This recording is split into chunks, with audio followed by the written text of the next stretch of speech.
The conference room remained completely silent. No one moved. No one dared to speak. Chief Johnson's face was still on the television screen. He took a deep breath, then he continued. Chief Johnson, my dear children, I am not making the decision because I hate you. I am making it because I love you. David slowly lifted his head. Sandra wiped away her tears. Michael stared at the floor.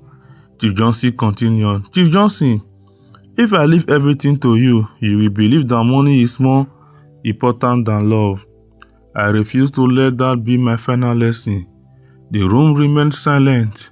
Chief Johnson looked directly into the camera. Chief Johnson, Musa never asked me for 1 naira. He never asked for my houses, my hotels, my companies, my farms. He only wanted to see me smile. Tears rolled down Musa's face. Chief Johnson smiled gently. Chief Johnson, my children, real wealth is not mentioned by the money in your bank account. It is mentioned by the love in your heart. If you forget to love the people around you, you are the poorest person in the world. David covered his face. Sandra began crying openly. Michael's eyes filled with tears. Chief Johnson continued. Chief Johnson, I forgive every one of you. I pray that one day you will forgive yourself. I also pray that you will become the kind people your mother always wanted you to be. He paused. A gentle smile appeared on his face. Chief Johnson, and to you, Musa, thank you. You gave an old man joy when everyone else forgot him. You will always be my son.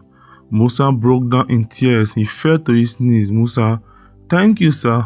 I will never forget you. The room was filled with tears. No one could stop crying.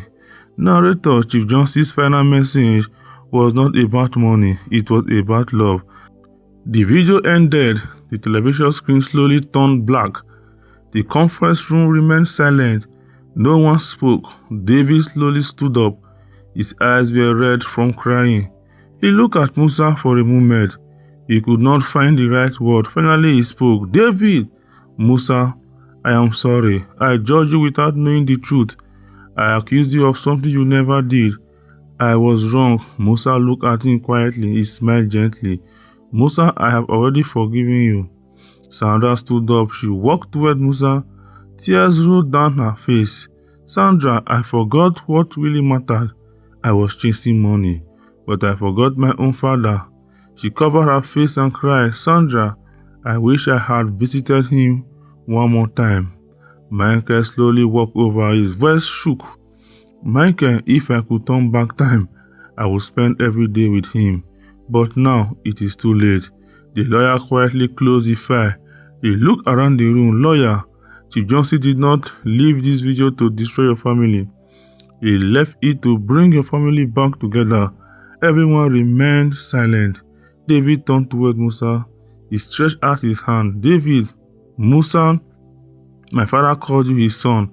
If you can forgive us, will you allow us to become your family too? Musa's eyes filled with tears.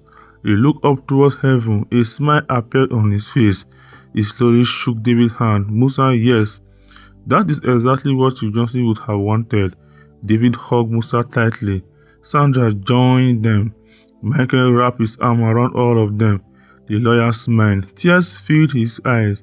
Sunlight streamed through the conference room windows. For the first time, the mansion no longer felt empty.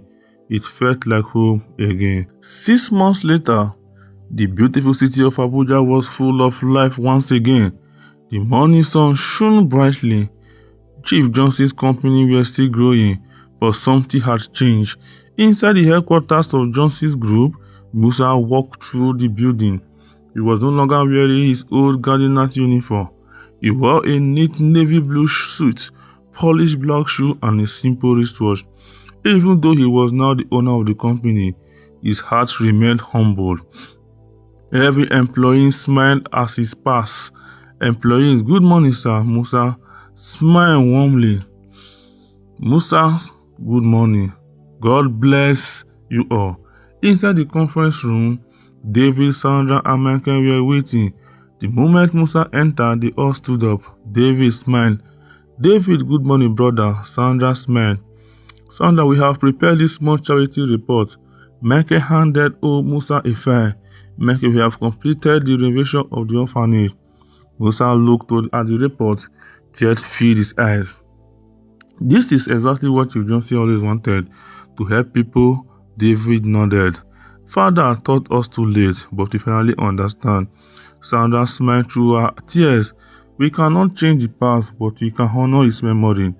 Later that afternoon, the four of them visited Chief Johnson's grave. Fresh flowers were placed beside the headstone.